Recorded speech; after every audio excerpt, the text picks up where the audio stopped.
Allahu Akbar, Assalamualaikum warahmatullahi wabarakatuh.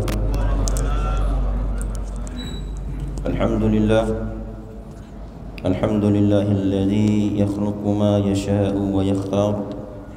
Ahmaduhu ala ma manaha minal mawahibis sighar wal kibar. Wa ashhadu an la ilaha illallah wahdahu la syarika lah, al-malikul wahidul qahhar. Wa ashhadu anna sayyidana wa nabiyyana Muhammadan abduhu wa rasuluh, imamul muttaqin wa qudwatul abrar, wa ala alihi wa sahbihi masabihil akhyar, amma ba'd. Faqad qala Allah ta'ala fil Qur'anil Karim wa huwa asdaqul qailin, a'udzu billahi minasy syaithanir rajim. Bismillahirrahmanirrahim. Wal fajr wa layalin 'ashr wasyaf'i wal watr wal laili idza yasr hal fi dzalika qasamun lidhi hijr. Wa qala Rasulullah sallallahu alaihi wa alihi wasallam, man shama yawma arfata min dzilhijjati kataballahu ta'ala lahu siyama sanataini wa katabahu Allahu minal qanitin. Sadaqallahul azim wa sadaqa wa ballagha rasuluhun nabiyyul habibul karim. Wa nahnu ala dhalika minasy syahidin wasyakirin walhamdulillahi rabbil alamin. Al-mukarramun wal mukarramat, hadirin hadirat jamaah salat subuh yang dirahmati Allah. Tidak terasa hari ini kita sudah memasuki hari ke-8 bulan Dzulhijjah yang disebut dengan hari Tarwiyah, dan besok adalah tanggal 9 Dzulhijjah yang disebut dengan hari Arafah, dan berikutnya adalah hari ke-10 yang disebut dengan Yaumun Nahri atau hari Lebaran Adha. Jamaah rahimakumullah, tentang keutamaan puasa di hari ini tidak ada hadis yang menjelaskan secara khusus tentang hebatnya puasa Tarwiyah. Beda dengan Arafah. Hadis puasa Tarwiyah dari Ibnu Abbas, ada hadis marfu dari At-Tibi. Ia pernah mengatakan bahwa Nabi bersabda, barang siapa puasa di hari Tarwiyah maka dia mendapat pahala 1 tahun. Kalau puasa di hari Arafah dapat pahala 2 tahun. Dan puasa sebelumnya 1, 2 sampai 7 mendapat pahala 1 bulan. Hadis ini menurut para ulama hadis seperti Ibnu Hibban, Sulaiman At-Taimi, juga Ibnu Jauzi mengatakan bahwa hadis ini hadis palsu, hadis maudhu, tidak boleh kita amalkan. Lalu kenapa disebut Tarwiyah secara khusus, tidak seperti hari-hari yang lain, Tarwiyah dan Arafah? Karena punya makna tersendiri. Kalau kita perhatikan makna Tarwiyah diambil dari kata tarawa ya tarawa. Kata An-Nawawi dalam kitabnya disebut dengan Tarwiyah dikarenakan jamaah haji pada hari ini mereka menyiapkan bekal air. Jadi tarawa artinya bekal air. Untuk persiapan wukuf di Arafah, di hari ini mereka persiapkan ini dan itu, disebutlah dengan sebutan hari Tarwiyah. Dan besoknya disebut dengan hari Arafah dikarenakan jamaah haji sedang wukuf di tanah Arafah. Dan tidak ada hari yang paling mulia selain daripada hari Arafah, tidak ada lagi.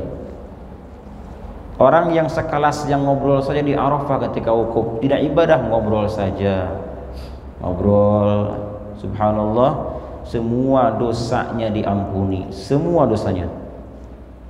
Bahkan dikatakan hatta taba'ah, sehingga hak adami pun, kaitan-kaitan adami itu pun dihapus semua dosanya. Ada pendapat seperti itu, saking besarnya hari itu. Makanya inti dari haji adalah Arafah, al-hajju Arafah. Nah, untuk menyeimbangi mereka yang beribadah di hari Arafah, maka kita di sini yang tidak haji dianjurkan melakukan ibadah agar kita pun setara dengan mereka.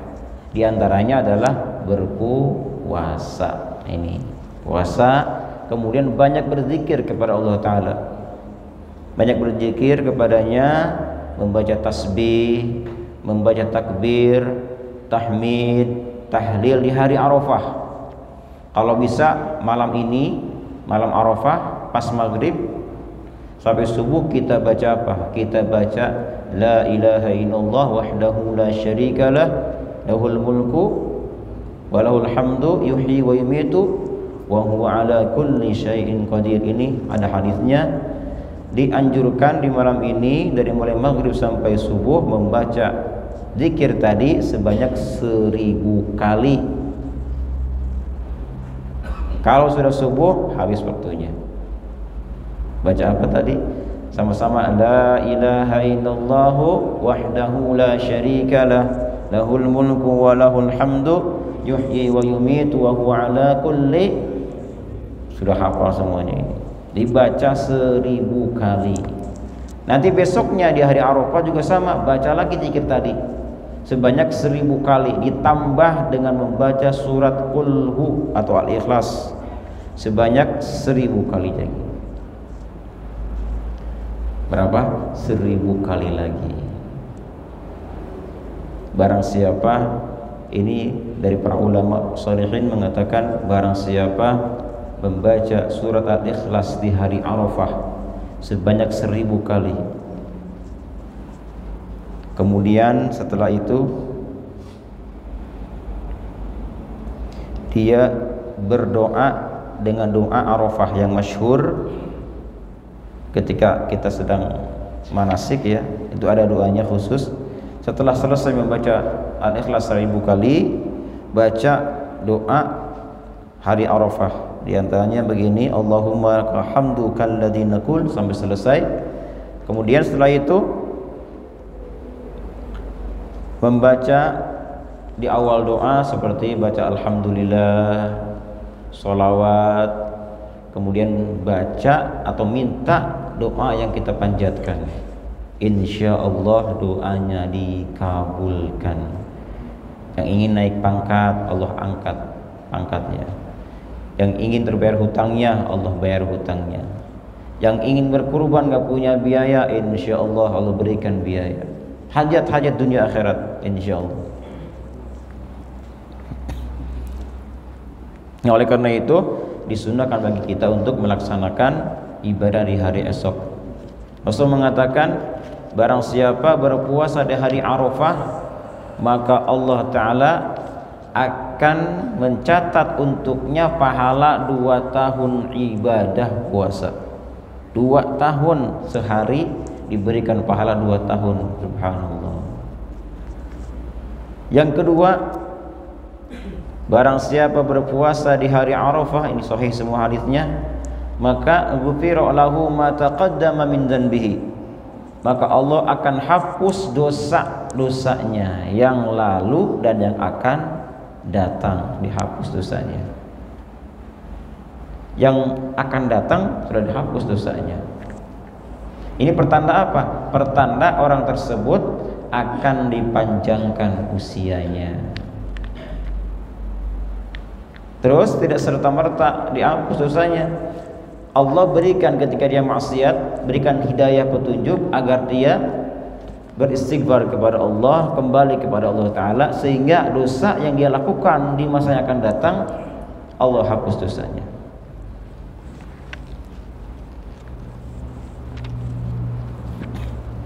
Dan yang ketiga, Rasul mengatakan dalam hadis Al-Baihaqi bahwasanya man hafidha lisanahu wa sam'ahu wa basarahu yauma Arafah ghufira lahu min Arafah ila Arafah. Masyaallah ini. Kata Nabi bahwasanya dari Al-Baihaqi dari Fudail, kata Fudail, man hafidha lisanah, barang siapa yang menjaga lidahnya, menjaga ucapan-ucapannya, jaga besok ucapan kita. Kalau bisa makanya banyak berzikir, banyak membaca Al-Ikhlas, banyak berdoa. Upayakan besok jangan mengucapkan ucapan-ucapan yang laga, yang sia-sia, yang tidak ada manfaatnya, apalagi yang maksiat sifatnya. Isi dengan hikmah, isi dengan Al-Quran, isi dengan zikir, dengan sholawat. Yang kedua, wasam'ahu, dan dia jaga telinganya dari mendengarkan hal-hal atau suara yang diharamkan. Stop dulu besok Bapak Ibu semuanya. Musik-musik tunggu dulu ya. Apalagi ucapan-ucapan ghibah yang masuk, namimah, jangan dengarkan. Upayakan besok telinga kita mendengarkan Al-Quran, mendengarkan zikir, sholawat dan sebagainya.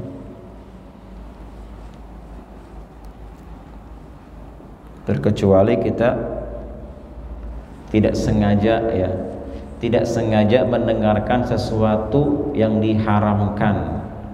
Kalau misalnya kita mendengar sesuatu yang diharamkan, seperti misalnya ada teman kita ngajak ngomongin orang, si fulan begini begini, nah kita kan nggak sengaja itu. Kalau kita bisa untuk menjauhi, meninggalkan, maka tinggalkanlah, jauhilah, atau alihkan obrolannya dengan obrolan yang lain. Kalau yang pertama bermaksiat itu tidak berdosa, sama seperti kita melihat sesuatu yang diharamkan. Kalau pertama kali itu tidak dosa, yang dosa itu yang kedua kalinya. Kalau pertama kita melihat maksiat, kemudian kita tutup mata kita, nah setelah itu buka lagi ke matanya. Kalau dibuka lagi matanya, berarti itulah yang berdosa. Yang ketiga adalah wabasarahu, dan dia jaga pandangannya. Dia jaga pandangannya dari segala yang diharamkan. Maka apa jaminannya? Ghufira lahu min Arafah ila Arafah. Maka Allah akan hapus dosanya dari hari Arafah itu sampai hari Arafah yang akan datang. Masya Allah, luar biasa ini. Yang pertama, yang kedua dia mengatakan hari tarwiyah itu, bukan karena jamaah haji menyiapkan bekal air. Arti lain tarwiyah dan Arafah. Tarwiyah adalah hari yang diragukan. Dari rawa yarawi tarwiyatan, hari yang diragukan. Kenapa ada istilah ini? Karena pada zaman dulu Nabi Ibrahim alaihissalam ketika masuk Zulhijjah, beliau berkurban kepada Allah Ta'ala dengan 1000 ekor kambing, 300 sapi, dan 100 onta. Luar biasa ya. Ini seorang, ini bukan satu RW, satu orang. 1000 kambing, 300 sapi, 100 onta. Setelah berkurban, ini membuat takjub para malaikat. Kira-kira siapa yang bisa mengalahkan Ibrahim? Begitu dahsyatnya beliau beribadah kurban. Kata Ibrahim, seandainya Allah menyuruhku untuk mengorbankan anakku, maka aku akan kurbankan dia. Ketika itu beliau belum punya anak. Lalu Allah berikan kepadanya anak bernama Ismail di usia belasan tahun, di malam tarwiyah. Nah malam ini tadi, di malam tarwiyah beliau bermimpi. Dalam mimpinya dikatakan kepadanya, ya Ibrahim, aufi nadraka. Ibrahim, penuhi nazarmu. Bukankah kau pernah bernazar akan mengorbankan anakmu? Nah ini nih. Bangunlah beliau dari tidurnya, kemudian tarawwa, merasa ragu ini mimpi datangnya dari Allah atau dari setan. Disebut dengan tarwiyah, ragu. Jadi kalau kita mimpi pertama kali jangan diyakini dulu, Pak. Jangan, boleh jadi itu datang dari setan gitu. Orang dulu seperti itu, ketika mereka bermimpi sekali tidak langsung dipastikan, nanti tunggu dulu. Kadang-kadang mereka sholat istikharah dulu, berwudu, kemudian sholat, ingin memastikan mimpi tadi itu benar atau tidaknya. Lalu yang kedua kalinya misalnya begitu juga sama, 3 kali kalau bisa, urut-urut 3 kali. Kalau sudah 3 kali pasti itu dari Allah Ta'ala. Dan kalau kita mimpi, jangan pernah ceritakan mimpi kita kepada orang yang bukan ahli takbir ya. Karena kenapa? Ketika kita menyampaikan mimpi kita kepada bukan ahlinya, kemudian dia mengatakan bahwa ini mimpi buruk, padahal tidak buruk, tapi karena disebutkan, diberitahukan bahwa itu mimpi buruk, maka akan jadi seperti itu. Karena orang pertama yang kita ajak bicara, orang pertama yang diminta ditakbir mimpi kita, kemudian dia terangkan mimpinya, maka itulah yang akan terjadi pada kita. Tidak boleh, makanya hati-hati. Dan misalnya ada orang datang kepada kita, dia menceritakan mimpi, wahai fulan, tadi malam saya mimpi begini, begini, apa tandanya ya? Kita sebagai orang yang bijak, Pak, orang yang baik, maka baiknya kita katakan kepadanya, itu tanda kebaikan. Itu insya Allah umurmu panjang, insya Allah hartamu berlimpah, berkah, yang baik-baik saja. Supaya apa? Supaya mimpinya jadi kenyataan.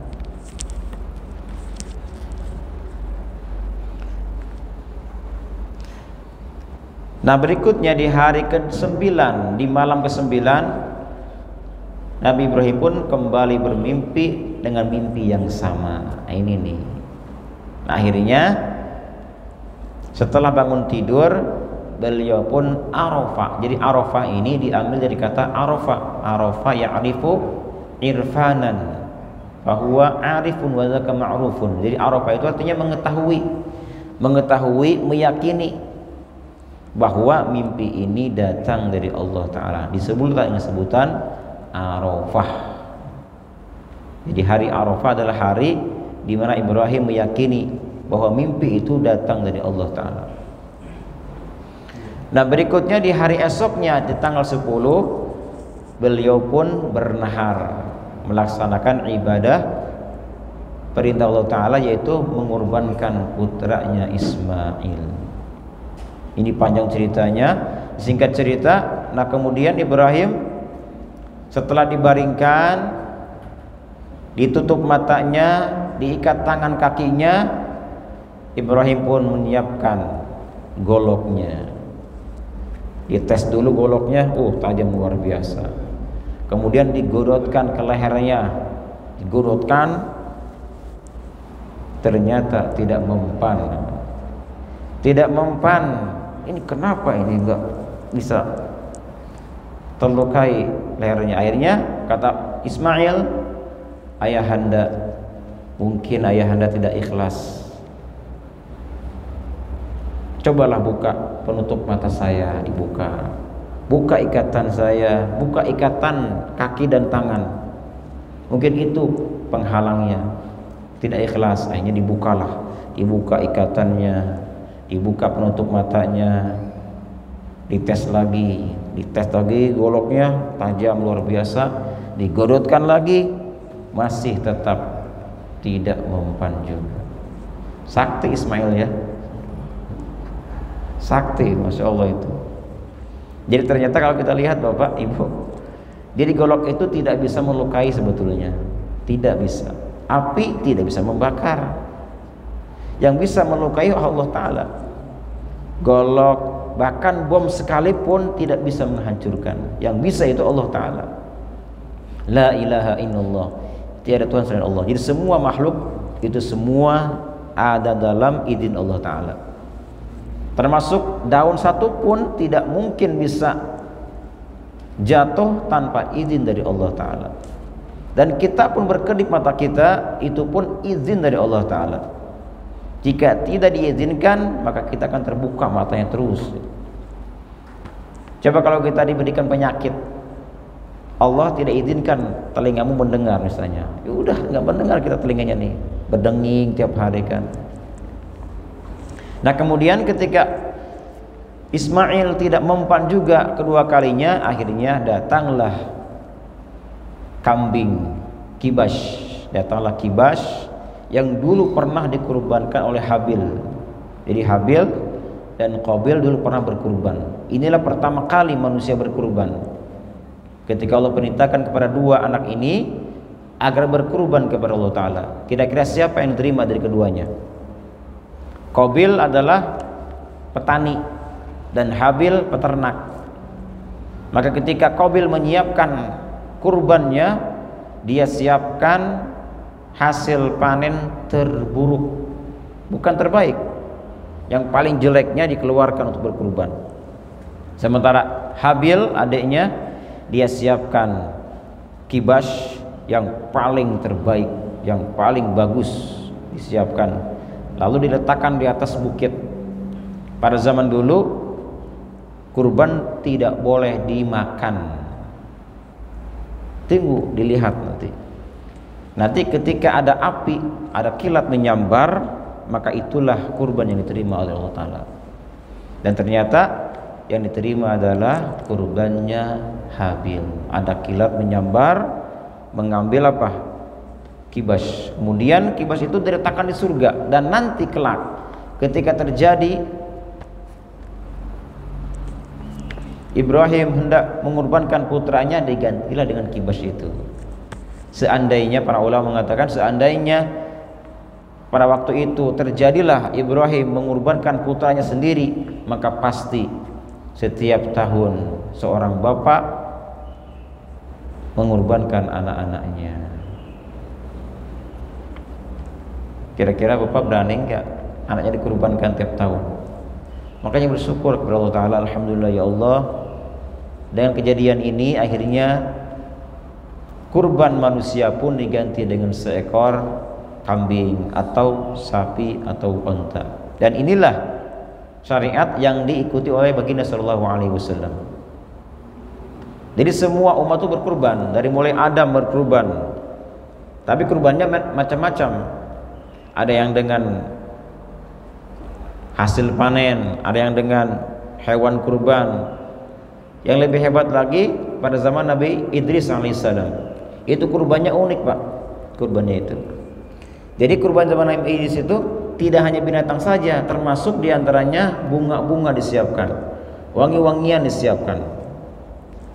Ketika ada acara-acara disiapkan hewannya, disiapkan bunga-bunga, disiapkan wangi-wangian. Itu sebagai bentuk kurbannya mereka. Zaman Nabi Nuh alaihissalam, Nabi Nuh ketika kapalnya berlabuh di Bukit Judi, itu pun berkurban dengan apa? Dengan biji-bijian. Kata Nabi Nuh kepada kaumnya, apakah ada makanan yang buat kita kurbankan? Ada, tapi berbentuk benih atau biji-bijian. Kumpulkan semuanya, kita buatkan kurban. Dibuatlah nanti. Ada biji-biji padi, ada biji gandum, dikumpulkan semuanya. Kemudian dijadikanlah bubur sebagai bentuk kurban mereka. Pada zaman Nabi Musa alaihissalam kurbannya aneh lagi. Jadi ketika mereka berkurban harus ada dua.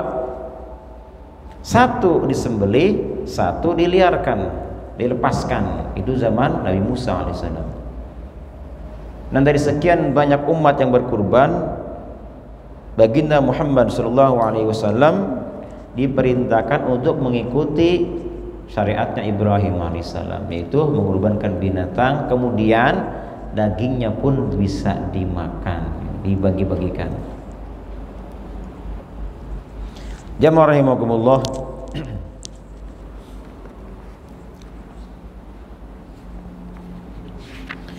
nanti mulai besok hari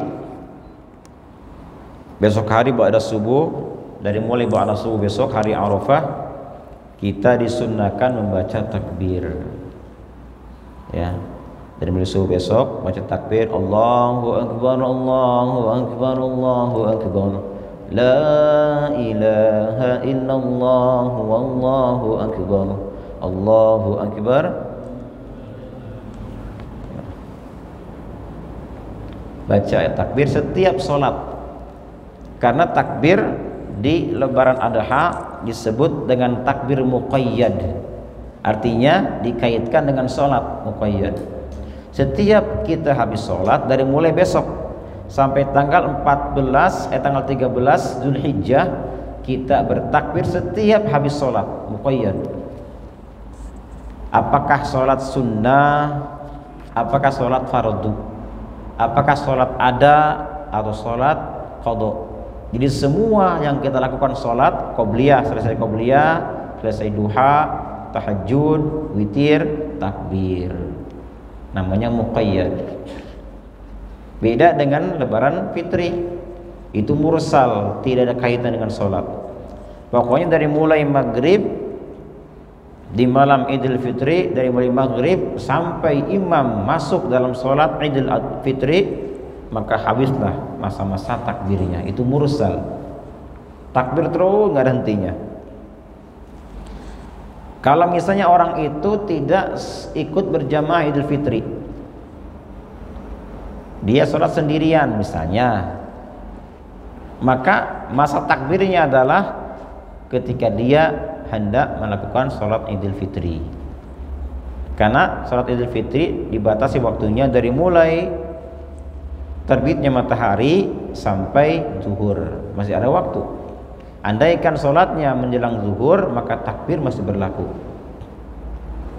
Tapi kalau misalnya sebelumnya sudah kita lakukan sholat, maka sudah tidak ada lagi takbir, stop sampai situ takbirnya. Terus berikutnya, di hari Adha nanti disunnahkan pelaksanaan sholat Idul Adha itu dipercepat. Beda dengan Idul Fitri, agak dilambatin. Misalnya jam 7 sudah sholat mulai jam 7. Kalau Idul Fitri, kalau Idul Adha disunnahkan sebelumnya, setengah 6 lewat, jam 7 kurang. Kenapa? Karena ada proses penyembelihan hewan kurban. Jadi umat fuqara menunggu daging kurban yang bisa mereka santap di hari itu.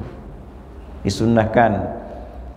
Nah, nanti kalau sudah selesai dikurbankan hewan-hewannya, yang tadinya tidak memotong kuku, memotong rambut, silakan. Dibolehkan untuk memotong rambutnya juga kuku-kukunya. Jamaah rahimakumullah,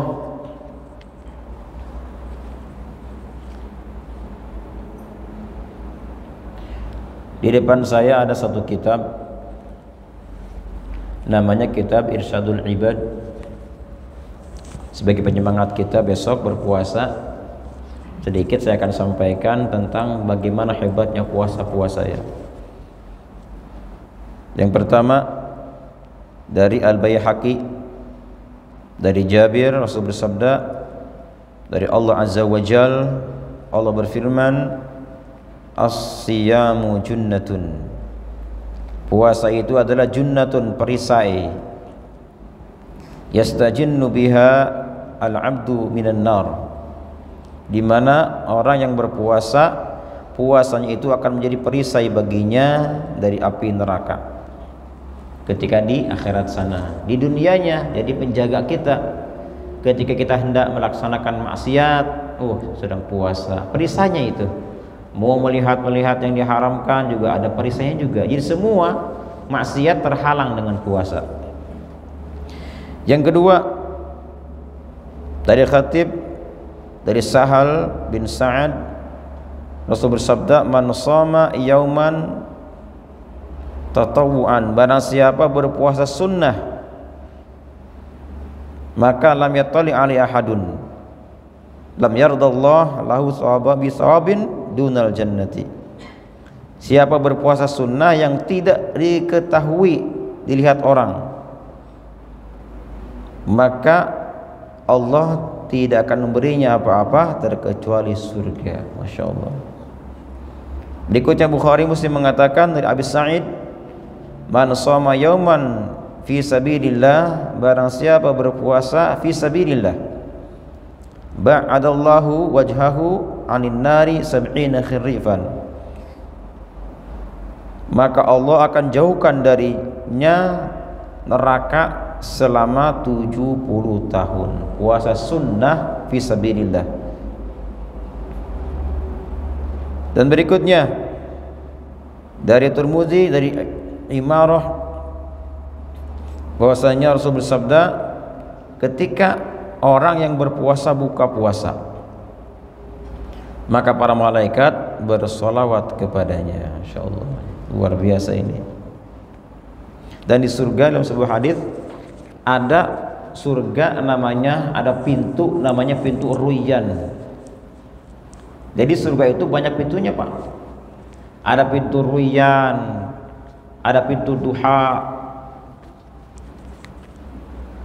Tergantung amal kita. Nah, Ruyyan ini itu dikhususkan untuk mereka yang melaksanakan ibadah puasa. Jadi ketika orang tidak puasa, hanya mengandalkan Ramadan saja, maka pintu tersebut tidak bisa dimasukinya. Ada orang rajin sholat duha, maka ada pintu duha namanya. Bagi siapa yang merutinkan sholat duha, maka akan masuk ke dalam pintu itu. Yang tidak pernah sekali-kali bisa masuk, nggak pernah sama sekali, sudah nggak bisa masuk. Berikutnya ada juga di dalam surga itu ada pintu namanya pintu farah. Pintu farah artinya pintu kebahagiaan. Farah. Pintu ini akan dibuka untuk siapa? Untuk mereka yang suka membuat anak kecil senang. Ada anak kecil kasih permen, kasih uang misalnya, atau kasih apa, ketika mereka senang, maka pintu al-farah akan dibuka buat kita. Jadi semuanya tergantung amal perbuatan kita. Jadi ada pintu-pintunya. Ini pintu duha, ini pintu tahajud, ini pintu sedekah, ini pintu apa, bi walidain. Jadi ada semuanya pintu-pintunya. Dan kalau kita beramal dengan banyak, semua kita lakukan, maka kita akan masuk ke pintu-pintu itu. Mudah-mudahan Bapak Ibu jamaah sekalian, Allah Ta'ala berikan kepada kita semua kekuatannya, hidayahnya, agar kita bisa melaksanakan ibadah-ibadah, terutama di hari ini dan hari esok dan seterusnya. Dan semoga amal ibadah kita semuanya diterima oleh Allah Ta'ala. Amin ya rabbal alamin. Dan kita baca Fatihah sekali, kita khususkan untuk saudara-saudara kita yang sedang melaksanakan ibadah haji, apalagi besok, masa beratnya itu besok ya.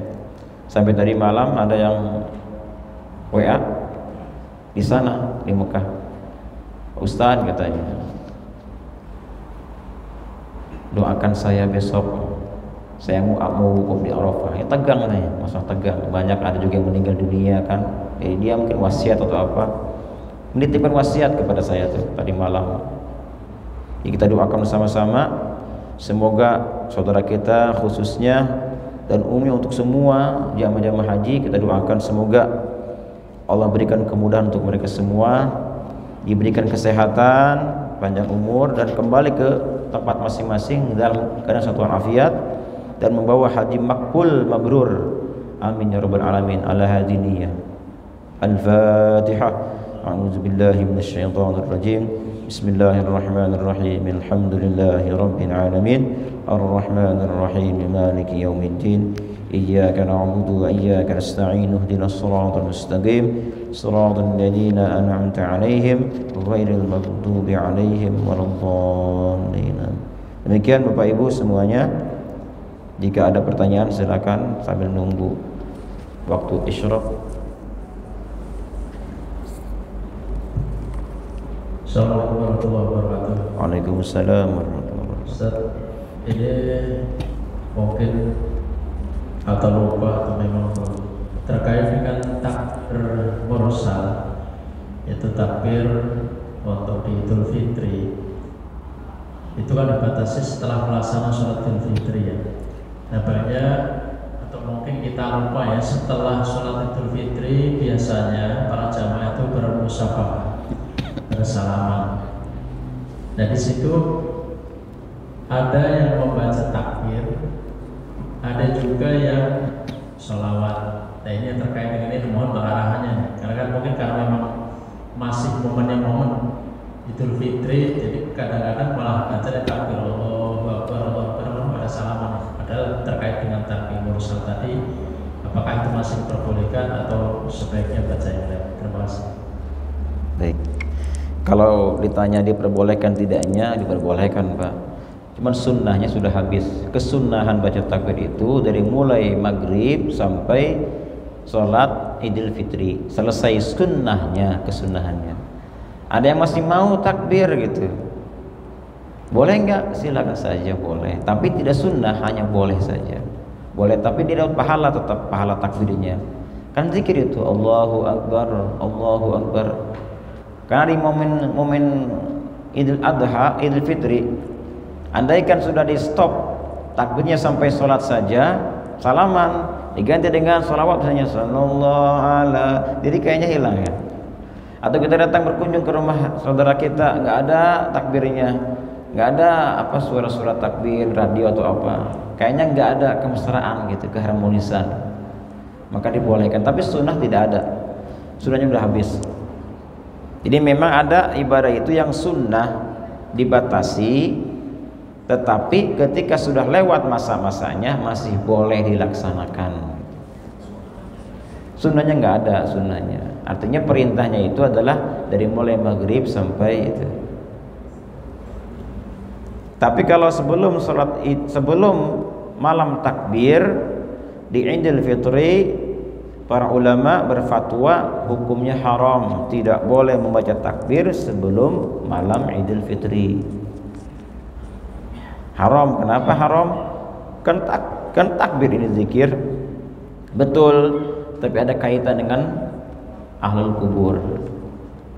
Jadi ahli kubur dari mulai malam Ramadan sudah diangkat siksa kuburnya. Jadi mereka bebas di masa-masa itu. Satu Ramadan mereka bebas. Bahkan sebagian mengatakan orang kafir sekalipun itu diangkat azabnya di Ramadan, saking hebatnya Ramadan. Nah ketika di masa-masa mereka menikmati kebebasan azab kubur, kita takbir tengah-tengah Ramadan, seakan-akan apa? Mau nyuruh mereka kembali disiksa lagi. Karena ini ketika takbir terjadi maka sudah ditutup, sudah nggak ada lagi yang namanya diangkat azab kubur. Lagi senang-senang mereka menikmati di dalam kuburnya. Yang takbir Allahu Akbar, Allahu Akbar, Allahu Akbar. Aduh, mereka tuh benci, mereka tuh marah gitu. Ini orang kenapa? Apakah menyuruh saya kembali disiksa lagi gitu? Gitu, makanya nggak boleh takbir itu. Ya kalau misalnya di hari Lebaran, di hari-hari itu masih ada takbir, ya dimaklum lah. Atau berapa hari gitu ke depan. Tapi jangan dikaitkan dengan ini kesunahan, nggak ada sunnah. Tidak sunnah, hanya boleh saja. Hanya boleh saja bertakbir, silakan.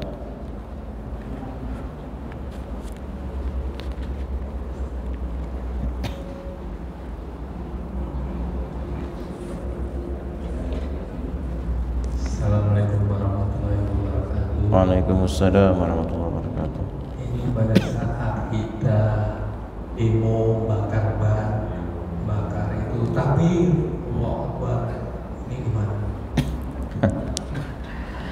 Ini takbir penyemangat, ini bukan takbir Idul Fitri. Kan beda takbirnya juga, beda lagunya juga beda, iramanya juga.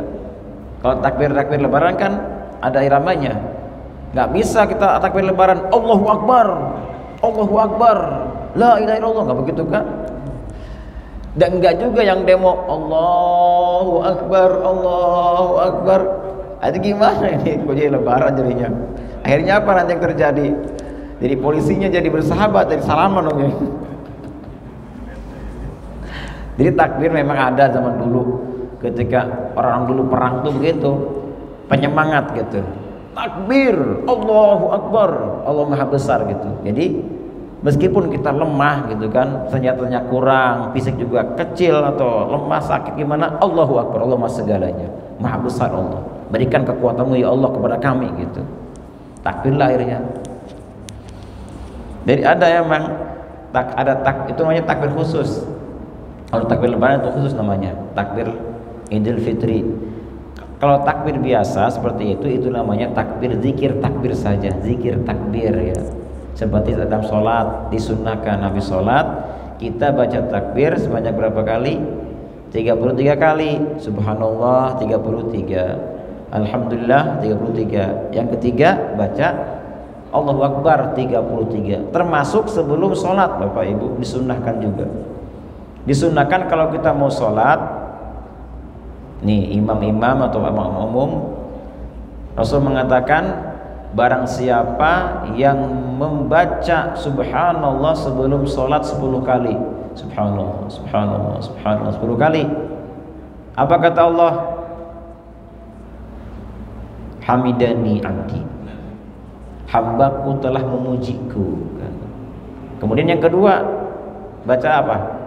Alhamdulillah, Alhamdulillah berapa kali? 10 kali. Barang siapa baca Alhamdulillah 10 kali sebelum sholat, apa kata Allah? Asna abdi, kembali hambaku memujiku, kata Allah. Terus kemudian yang ketiga baca apa? Kata Allah, barang siapa membaca la ilaha illallah sebanyak berapa? Sebanyak 10 kali juga, dan ditambah dengan takbir 10 kali juga, maka Allah katakan hambaku telah membesarkan aku, itu kan, telah memuji, mengagungkan aku, kata Allah. Dan terakhir membaca istighfar berapa kali? 10 kali juga, astagfirullah, astagfirullah, astagfirullah. Apa kata Allah? Qad ghafartu, dosamu sudah aku ampuni. Takbir itu disunahkan. Jadi baca sebelum sholat, baca subhanallah, alhamdulillah, la ilaha illallah, Allahu Akbar, astagfirullah. Berapa kali? 10 kali semuanya. Di takbir ini ada bacaannya khusus itu. Ada tempat-tempat takbir.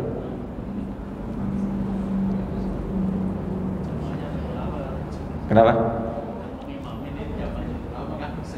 Enggak, bacanya jangan lepas berdiri, lama nanti. Jangan lepas berdiri, misalnya sebelum qomat nih, mau qomat bentar lagi nih, baca tasbih Bismillah 10 kali, Alhamdulillah 10 kali gitu. Jangan pas udah sawu semuanya, udah rata. Abu Ahmad kan, baca tasbih dulu dia. Jadi diakalin, jadi jangan sebelum ini, ketika sebelum ada iqomah, nah kita sudah siap-siap baca tasbih, alhamdulillah gitu. Baru nanti takbir. Jadi hal-hal yang memang membuat resah jamaah tuh kalau bisa ditinggalkan gitu. Misalnya ada orang sebelum sholat baca zikir banyak banget ya, baca An-Nas dulu, surah bi'audzubika, baca lagi nih usolli, wah panjang. Ini kalau kepanjangan jangan, tinggalkan saja. Kapan dibacanya? Nanti saja, sebelum ini, sebelum kita mau berdiri sholat, baca di situ sebelumnya, baca An-Nas, baca apa, silakan. Begitu kita sudah siap, nah baru usolli misalnya, baru Allahu Akbar. Ya, jadi imam kalau bisa begitu. Jadi kalau imam sudah dibenci oleh makmumnya, ini bahaya ini. Bahaya. Misalnya imamnya kelamaan, kecuali imamnya maunya ridho gitu kan. Kalau misalnya maunya ridho kita baca panjang ya nggak apa-apa. Kalau misalnya mereka nggak ridho kepanjangan maka jangan dipanjangkan. Tanya dulu makanya jamaah nih, untuk pagi ini subuh kita baca surat Yasin ya, gimana, ridho semuanya?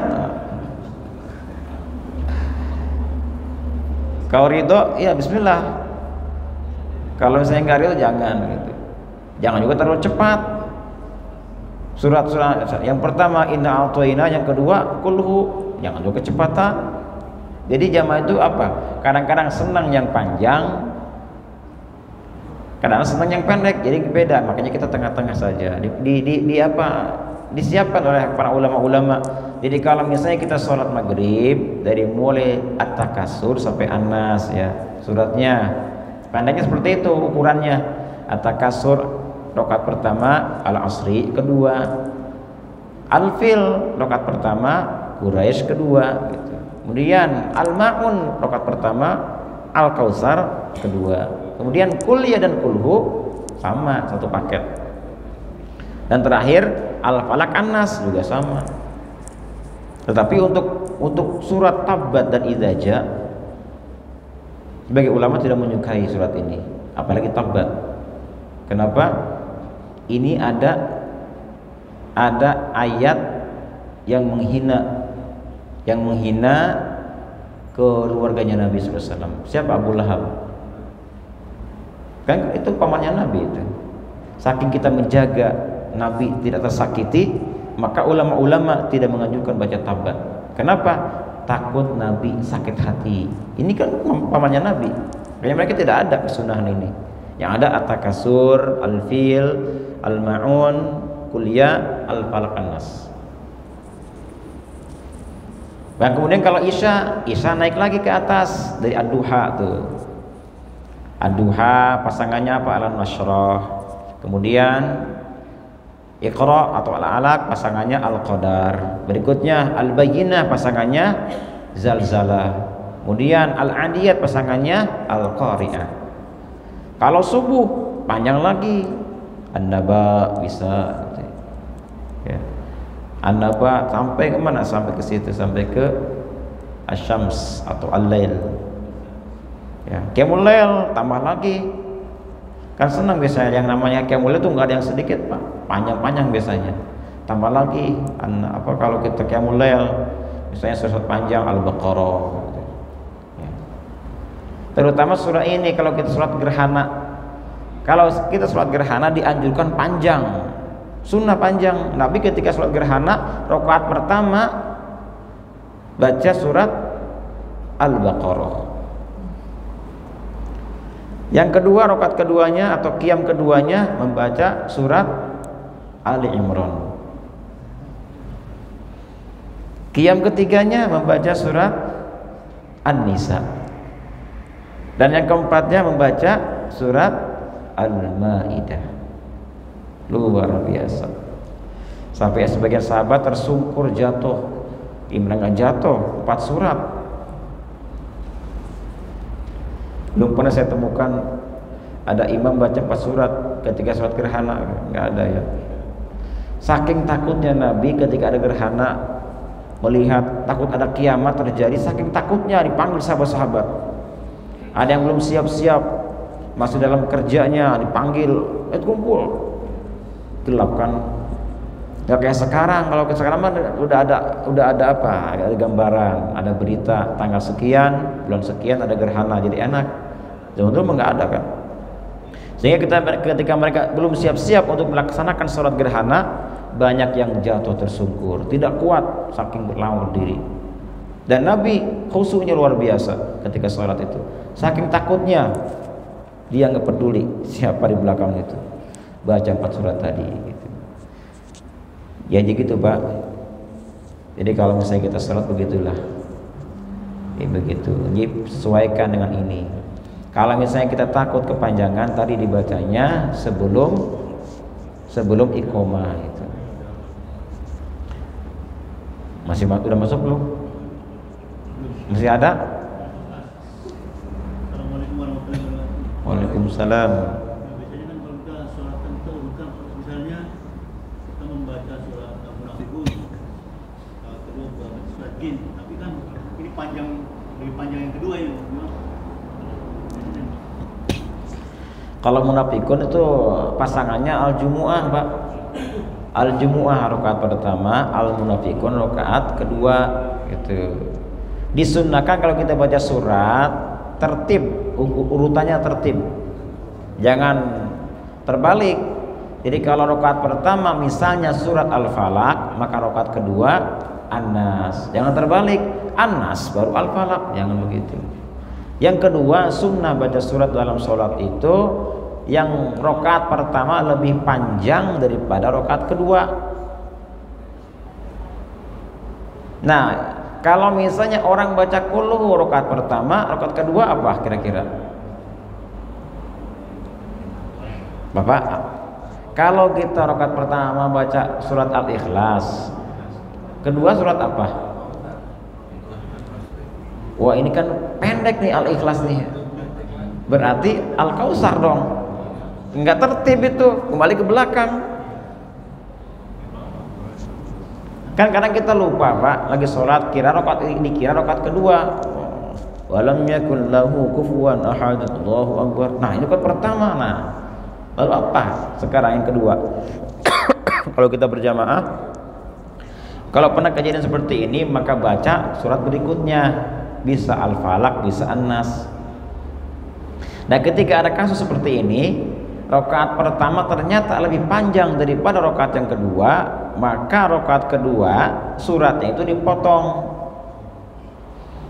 Bagaimana cara motongnya? Bukan berarti nggak dibaca, bukan dibaca, tetapi setengahnya dipelankan gitu, Pak. Misalnya kita baca Qul a'udzu birabbil falaq min syarri ma khalaq wa min syarri ghasikin idza waqab. Nah, berikutnya wa min syarrin naffatsati fil 'uqad wa min syarri hasidin idza hasad. Keraskan sisanya gitu. Jadi yang tadi awal 1 2 3 ayatnya itu dipelankan, nah berikutnya dikeraskan. Itu triknya para ulama seperti itu. Sama seperti ini, Pak, kalau kita lihat Al-A'la dengan Al-Ghasyiyah, kan sunnah kan dibaca hari Jumat. Kalau tidak baca As-Sajdah, maka ganti dengan surat Al-A'la rakaat pertama, Al-Ghasyiyah rakaat kedua. Kalau kita lihat, Pak, ini tertib, betul tertib. A'la baru Al-Ghasyiyah tertib. Tetapi dari urutannya, ukurannya lebih panjang Al-Ghasyiyah daripada Al-A'la. Betul enggak? Nah, akhirnya para ulama membuat trik, para fuqaha, bagaimana supaya dapat sunnah ini. Akhirnya hal ataka dibaca pelan sebagian. Pelan sampai mana mungkin tuh? Kira-kira mungkin setelah lebih pendek daripada Al-A'la baru keras. Misalnya wujuhu yawma idzin na'imah lisa'yiha radiyah fi jannatin 'aliyah, baru keras. Atau mungkin dari ini afala yanzuruna ilal ibili kaifa khuliqat wa ilas samai kaifa rufi'at, misalnya baru keras. Agar apa? Agar sunnahnya dapat gitu. Jadi sunnahnya itu yang rakaat kedua lebih pendek daripada yang pertama. Atau begini, Pak, trik kedua nih. Kalau misalnya kita kelupaan di rakaat pertama baca kulhu, misalnya kulhu wallahu ahad, begitu lupa kita ingat, wah ini rakaat pertama, tambah lagi satu surat Al-Falaq, di 2 surat Qul a'udzu birabbil falaq, habiskan. Setelah selesai 2 surat baru kita ruku. Kemudian rakaat kedua baca surat An-Nas. Ya, ini sunnah. Andaikan tidak dilaksanakan sunnah ini, maka hukumnya makruh.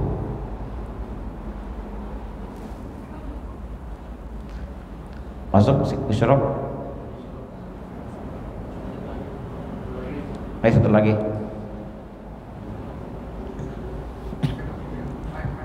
Ini waktu berdoa dasar akhir ya, sujud terakhir itu apakah boleh kedengeran sama jemaah atau cukup dalam hati? Kan disebutkan kalau sujud terakhir itu akan dipanjangin, doanya apa aja boleh nggak baca Indonesia atau harus bahasa Arab? Gitu. Oh, jadi baca doa di sujud terakhir ya. Kan tidak ada orang paling dekat dengan Allah Ta'ala selain ketika sholat. Maka oleh karena itu berdoalah di dalam sholat, terutama di sujud terakhir. Maka disitulah doa Allah akan mengabulkan doa kita. Nah sekarang kalau kita baca doa di sujud terakhir, kalau bagi imam tidak dianjurkan. Bagi imam tidak dianjurkan membaca doa di sujud terakhir. Kenapa? Karena takut kelamaan. Jadi masalah hadis ini dianjurkan bagi mereka yang sholatnya sendirian. Silakan dilamakan juga, mau 5 menit juga nggak apa-apa, bahkan lebih silakan terus. Bagi imam nggak boleh, atau makmum juga nggak boleh kalau kelamaan, sekiranya membuat kanan kirinya menjadi was-was. Ini orang hidup apa mati ya? Apa tidur? Kan ini jadi buyar kehusuannya gara-gara apa? Kita kelamaan bacanya. Kalau nggak lama nggak apa-apalah. Tapi kalau bikin orang panik gitu kanan kiri maka tidak boleh. Jadi jangankan kita baca zikir dalam sholat, doa dalam sholat, ketika kita memakai pakaian yang sekiranya membuat orang tidak khusyuk, itu pun dilarang, nggak boleh. Misalnya ada orang pakai baju belang. Baju belangnya itu seperti harimau misalnya. Ini kan bikin orang nggak khusyuk dia ketika sholat.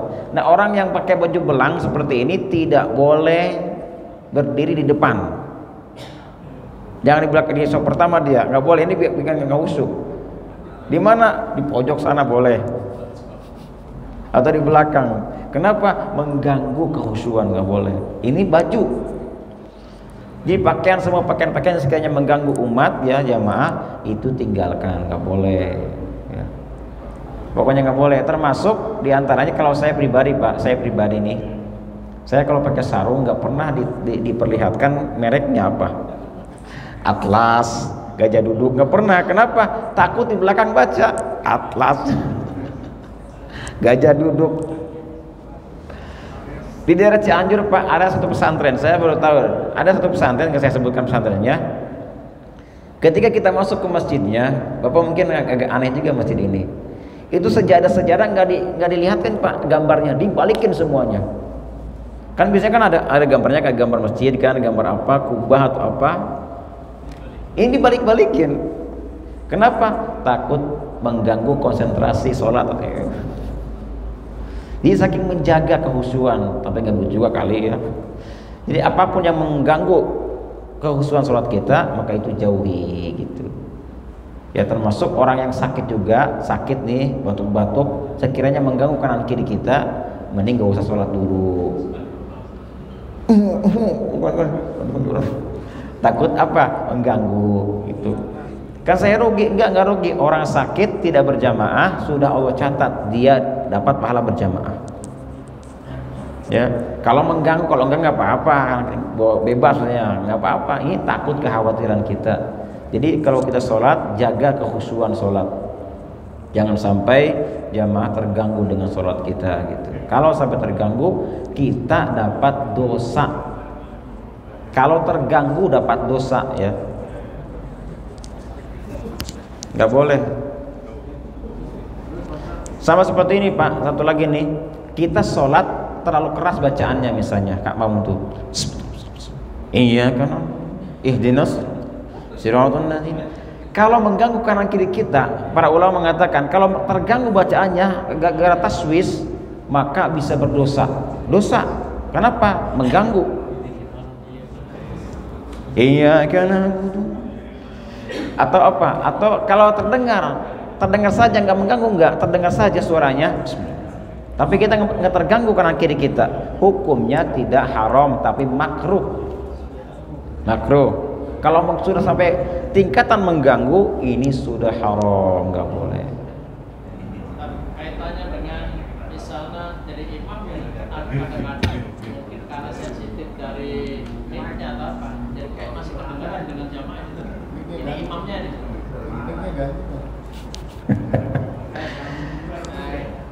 Atau imamnya sesuaikan lah, ini mic-nya mic sensitif nih, pelan-pelan lah, bisa kan. Pokoknya intinya begitu Pak. Orang yang sedang sholat nih, kita baca Quran, Yasin wal Qur'anil Hakim, innaka laminal mursalin. Allah, yang sholat nih, so, pelankan suaranya. Kenapa? Takut terganggu sholatnya. Kalau terganggu, haram bacanya. Bukan surat yang dibaca, tapi mengganggunya ini. Termasuk kalau kita ini, kalau kita zikir keras-keras nih, ya, pokoknya nggak boleh kita, nggak boleh sampai mengganggu. Iya, itu mengganggu itu. Itu mengganggu itu. Sebetulnya nggak boleh itu, nggak boleh mengganggu. Itu mesti ada rapat khusus itu, rapat khusus. Wallahu a'lam bishawab. Demikian Bapak Ibu semuanya, semoga kajian kita bermanfaat. Assalamualaikum warahmatullahi wabarakatuh.